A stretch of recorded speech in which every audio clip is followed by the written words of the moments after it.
पापा, आप मुझे ममता के घर क्यों ले जाना चाहते हैं? पहले ही मैं उसका चेहरा देख देख कर इतना बोर हो चुकी हूँ। दीदी, पहली बार हम तुम्हारी सहेली के यहाँ जा रहे हैं, क्या तुम हमारे साथ नहीं आओगी? पर आप लोग सब जिस काम के लिए उधर जा रहे हैं, उस काम के लिए मैं वहां नहीं जाना चाहती। मतलब आप सब लोग उस बोर को हमेशा हमेशा के लिए इस घर में लाना चाहते हैं। तुम तो ऐसे कह रही हो जैसे हमेशा हमेशा इस घर में रहने वाली हो। एक बार मेरी बात हो जाए ना पक्की, फिर तुम्हारे विदाई का प्लान भी बना लेते हैं। माँ, देखो वो पुलिस वाला मुझे फिर छेड़ रहा है। गलत तो नहीं कह रहा है वो। मैं तैयार हो गई हूँ। Very good. Hi hi. चले? चलो। हाँ चलो चलो। चलो। एक मिनट, विजय कहाँ है? अपने कमरे में होगा, मैं बुला कर लाता हूँ। हाँ। चलो गाड़ी में बैठते हैं। मिस्टर श्रीवास्तव, वो ऑस्ट्रेलिया वाले माल का क्या हुआ? यहाँ से ठीक 2 बजे माल हम कार्गो के लिए भेज देंगे सर। नहीं नहीं नहीं, मेरी बात सुनिए। उस माल को कार्गो ना भेजकर पहले शिवरी वाले गोडाउन में भेजिए। शिवड़ी वाले गोडाउन में? लेकिन ऐसा तो कभी नहीं हुआ सर। हमेशा माल यहाँ से सीधा कार्गो जाता है और यही बड़े साहब का। मिस्टर श्रीवास्तव, ये बड़े साहब की नहीं, मेरी डील है। मेरी बात को ध्यान से सुनिए और जैसा मैं कह रहा हूं वैसा ही करिए। समझ में आया आपको? ठीक है सर। ये डील मेरी है, जैसा मैं चाहूंगा वैसा ही होगा। Okay sir. ये बेटा, किस पर नाराज हो रहे हो? पापा देखिए ना, माल 11 बजे तक निकलना था, अभी तक निकला नहीं है। ओह समझा समझा, ये तुम्हारी पहली डील है ना, इसलिए तुम परेशान हो रहे हो। जी पापा। देखो बेटा, ये डील, ये ओवरसीज, ये बिजनेस, सब कुछ भूल जाओ। तुम्हें याद है ना, आज हमें ममता के घर जाना है, उसे अपने घर की बहू बनानी है। चलो तैयार हो जाओ, चलो चलो जल्दी करो। अरे क्या सोच रहे हो? पापा, मैं सोच रहा था कि आप सभी बड़े लोग तो वहां पे जा ही रहे हैं, मेरा वहां पे जाना जरूरी है क्या? वैसे भी ये मेरी पहली ओवरसीज डील है, खड़ी खड़ी फोन आ रहे हैं सारे इंतजाम करने। अगर मैं वहां ना जाकर ऑफिस चला जाता तो। I am proud of you my son, proud of you. जीवन की नदी को 2 नाव में बैठकर कभी पार नहीं कर सकते। तुम एक नाव में बैठकर चलते हो, ये बात मुझे अच्छी लगी। तुम्हारा ऑफिस जाना जरूरी है, तुम जाओ, हम चलते हैं। All the best. Thank you पापा।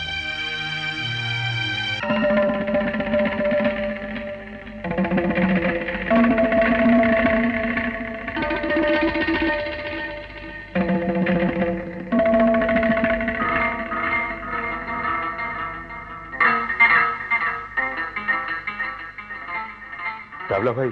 जय भैरव। क्या खबर मुझे? डावला भाई, यहाँ से माल कुछ ही देर में शिवली वाले गोडाउन के लिए निकलने वाला है। भैरव पर भरोसा रखो विजय, सब कुछ ठीक होगा। मैं तुमसे बाद में बात करता हूँ। जय भैरव।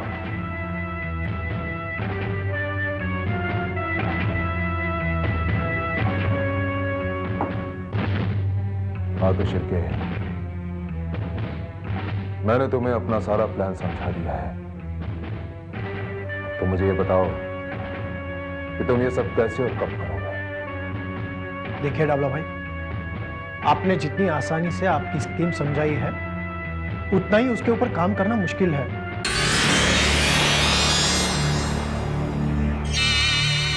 शिरके, ये दुनिया कितनी बड़ी है, लेकिन इस दुनिया में कोई भी काम आसान नहीं होता। इंसान में उतनी हिम्मत होनी चाहिए कि वो अपने काम को खुद ब खुद आसान कर दे। नहीं है मुझ में उतनी हिम्मत। मेरे आगे भी तो मेरे माँ बाप बैठे हुए हैं। एक बार मैं आपका माल क्लियर कर भी दूंगा तो मेरे आगे वाला ऑफिसर उसे पकड़ सकता है। डावला साहब, आपका माल तो पकड़ा जाएगा, साथ में मेरी नौकरी भी चली जाएगी। ऊपर से 5-10 साल के लिए अंदर हो जाऊंगा, वो अलग से।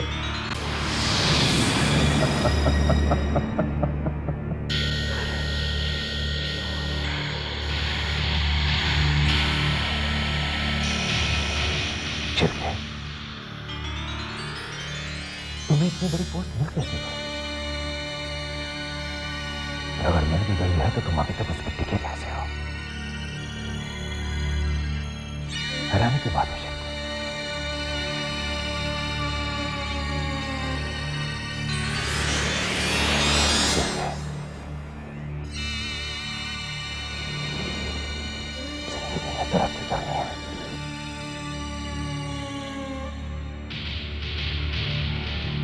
जोखिम उठाना सीखो।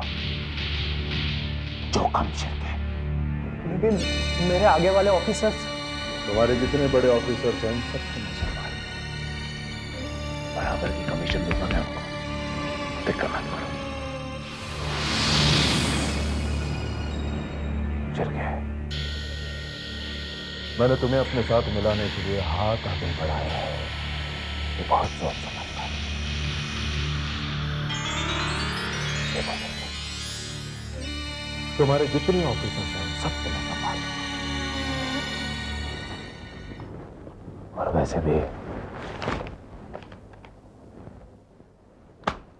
हराम का आता माल किसे खराब लगता है?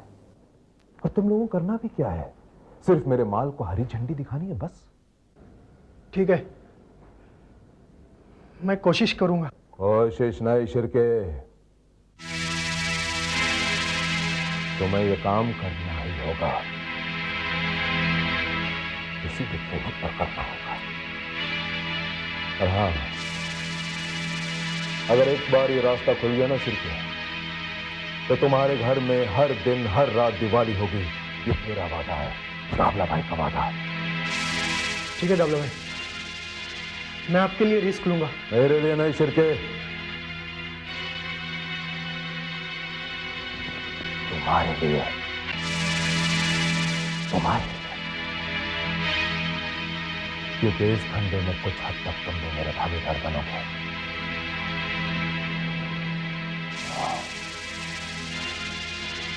एक बार इधर आके उधर को पलटी मत करना, वरना दावला भाई को आदमी टपकाने में टाइम नहीं लगता। समझे? देखो शिरके, गोली दो किस्म का होता है। एक गोली है दौलत का गोली, जिसे खाते इंसान तंदुरुस्त बन जाता है।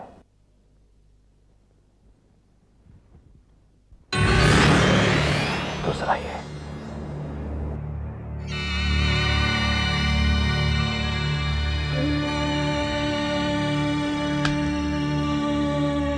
इसके अंदर का गोली,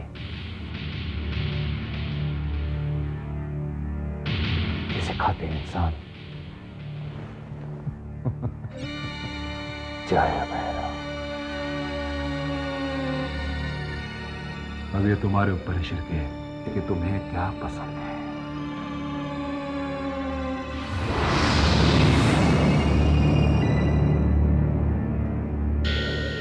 ठीक है दावला भाई, आप फिक्र मत करिए, आपका काम हो जाएगा।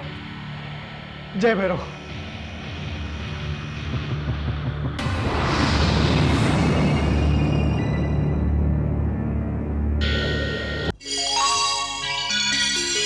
नमस्कार। आई आई आई आई आई आई बैठो। आई आई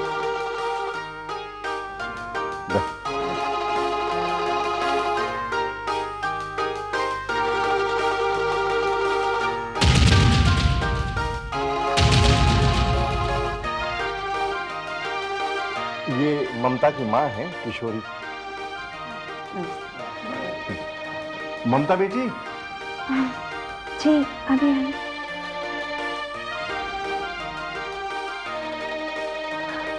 अरे आप खड़ी क्यों? आइए बैठ। नहीं, मैं ठीक हूँ।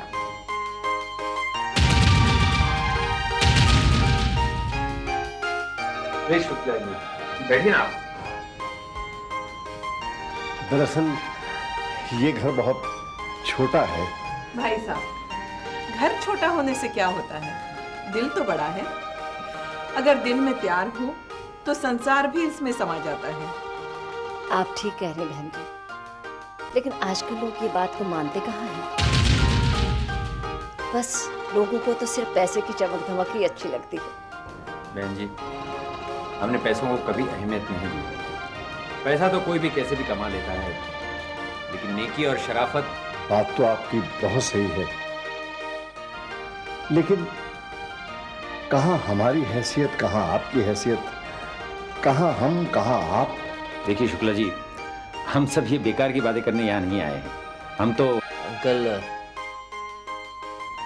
पापा बिल्कुल ठीक कह रहे हैं। वैसे हम ममता को सालों से देखते आ रहे हैं। उसमें वो हर एक गुण है जो किसी भी संस्कारशील लड़की में होना चाहिए।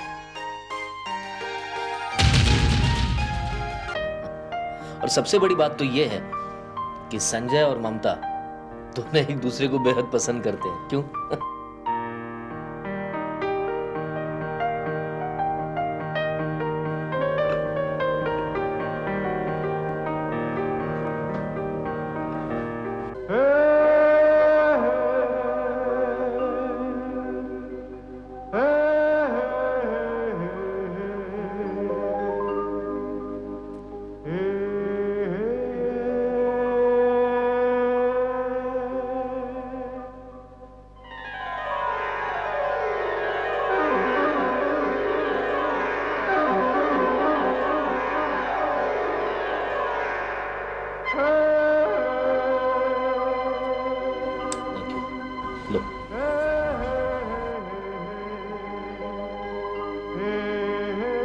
हमें आपकी किसी बात से कोई इनकार नहीं है, लेकिन बहन जी एक बात का संकोच होता है कि इस छोटे से घर में पली बड़ी हमारी बेटी आपके इतने बड़े घर में एडजस्ट कर पाएगी? आदमी चाहे तो सब कुछ कर सकता है। आप ये वहम दिल से निकाल दीजिए। बेटा आप चाय लेंगी? No thanks. आप अपना डिस्कशन कंटिन्यू कीजिए।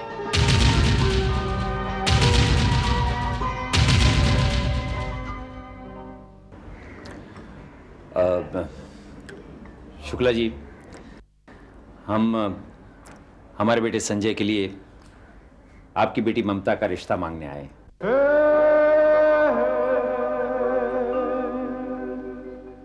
देखिए चौधरी साहब, मैं अपनी बात, अपनी औकात आपके सामने रख चुका हूँ।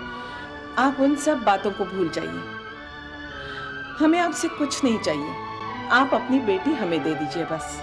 अब जब आपने फैसला कर ही लिया है और हमारी बेटी ममता को भी ये रिश्ता पसंद है, तो फिर हमें कोई एतराज नहीं। बस आप पंडित जी को बुलाकर शादी का मुहूर्त निकलवा दीजिए। ये रिश्ता हमें मंजूर है।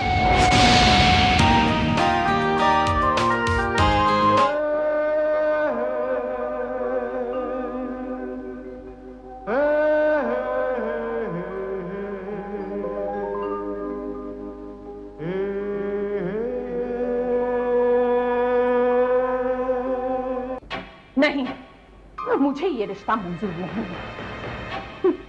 अरे कमाल है तुम लोगों की।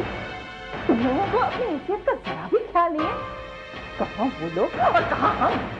कल्पना, तुम इंसान को दौलत की कसौटी पर परखती हो और हम लोग उसकी इंसानियत, शराफत और चाल चलन से परखते हैं। बस करो आगे। ये जो तुम इंसानियत के नाम पर, शराफत के नाम पर जो लोगों को लेक्चर देते हो ना, उसे बस करो। इस घर में छोटी बहू लाने से पहले कम से कम तुम लोगों ने ये तो सोचना चाहिए था कि इस घर की बड़ी बहू कहाँ की है, उसका ताल्लुकात कहाँ से है, वो कौन से स्टेटस से बिलोंग करती है। कल्पना, फिर से तुम अपना स्टेटस, अपना खानदान और अपने अमीर बाप का हवाला देने लगी हो। पर तुम ये भूल चुकी हो कि अब वो घर तुम्हारा नहीं है। मेरे साथ तुम यहाँ रहती हो, ये तुम्हारा घर है, भूलना नहीं तुम। यहाँ रहने से मेरा जो माँ बाप के साथ रिश्ता है वो तो खत्म नहीं होता ना। अरे तुमको तो फख्र होना चाहिए था, तुम ऐसे ससुर के दामाद हो। कल्पना, तुम्हारे यहाँ मेरा रिश्ता हुआ, मेरा नसीब। संजय का रिश्ता शुक्ला जी की हुआ, उसका नसीब। मम्मी पापा को रिश्ता पसंद है, जिसकी शादी हो रही है उसे रिश्ता पसंद है। तुम्हें क्यों एतराज है? तुम क्यों प्रॉब्लम क्रिएट कर रही हो? प्रॉब्लम मैं नहीं क्रिएट कर रही हूँ, प्रॉब्लम तुम लोग क्रिएट कर रहे हो मेरे लिए। अरे जिस सोसाइटी में मैं मूव करती हूँ वहां पर जब ये पता चलेगा तो मेरी कितनी इंसल्ट होगी। मेरी देवरानी इस फैमिली से बिलोंग करती है, उसका स्टेटस क्या है? मैं इतने बड़े रईस राकेश नाथ इनामदार की बेटी, वो मामूली से अकाउंटेंट। कल्पना, अपनी जुबान को लगाम दो। उन लोगों की बेइज्जती करने का तुम्हें कोई हक नहीं पहुंचता। तो आप लोगों को भी कोई हक नहीं है मेरी फीलिंग्स को इंसल्ट करने का, हर्ट करने का। तुम ये शादी नहीं होने देगी। हम लोग वही शादी करेंगे, तुम शादी में नहीं आए, बस। अच्छा तो है, अब मुझसे रही, मैं भी देखूंगी शादी कैसे होती है।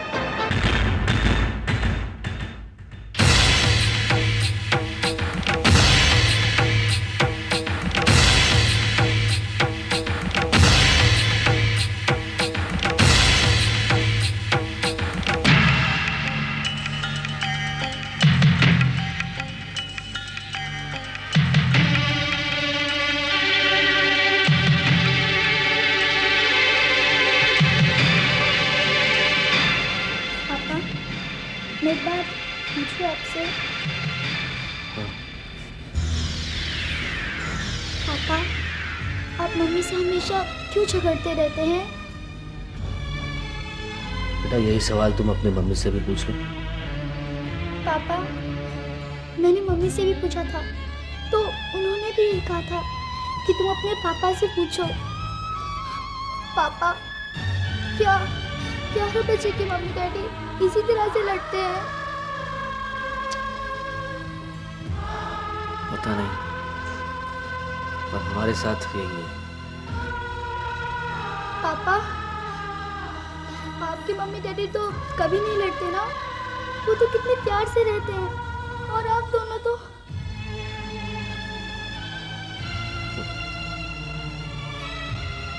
बेटा तुम्हारे सवाल बहुत छोटे छोटे हैं, उनके जवाब बहुत बड़े हैं।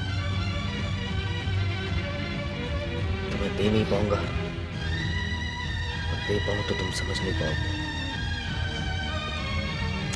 अपने आप वक्त आने पर तुम्हें उनके जवाब मिल जाएंगे। पर पापा, मम्मी से झगड़ा करने के बाद जब आप परेशान होते हैं ना, मुझे बहुत बुरा लगता है पापा।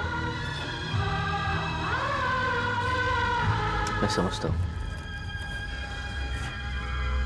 तुम बहुत परेशान होती होगी, पढ़ाई में मन नहीं लगता ना? मुझे भी अच्छा नहीं लगता, तो क्या करें? कुछ बातों पर हालात से समझौता करना ही पड़ता है।